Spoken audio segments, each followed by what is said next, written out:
سفر میں وہ گھوڑوں کی زینوں پہ سجدے، چٹانوں کی اونچی۔ نحمدہ و نصلی علی رسولہ الکریم، اما بعد، السلام علیکم ورحمۃ اللہ وبرکاتہ۔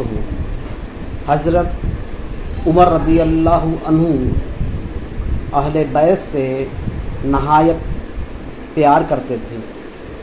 وہ حضرت علی رضی اللہ عنہ کو ہمیشہ اپنے پاس رکھتے تھے، کوئی بھی فیصلہ بغیر ان کے مشورہ سے نہیں کرتے تھے۔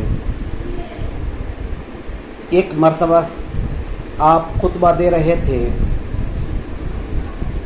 امام حسین رضی اللہ عنہ بچپنا میں آپ کے پاس آئے اور کہا، یہ ممبر میرے نانا کا ہے۔ آپ اس ممبر سے اتر گئے اور گھٹنے کے بل بیٹھ کر کہا، ہاں یہ ممبر تیرے نانا کا ہے، اور یہ جو عمر کے سر میں بال ہے تیرے نانا کا ہی عطا کردہ ہے۔ وہ حسنین رضی اللہ عنہما سے نہایت پیار کرتے تھے۔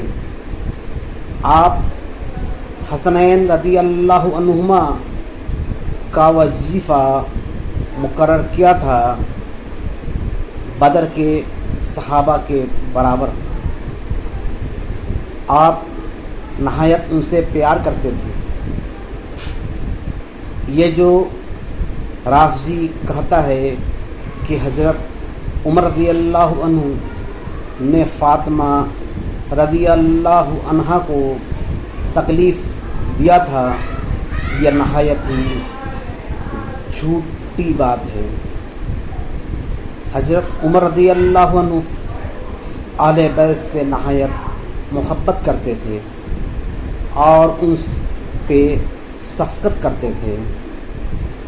وآخر دعوانا الحمدللہ رب العالمین۔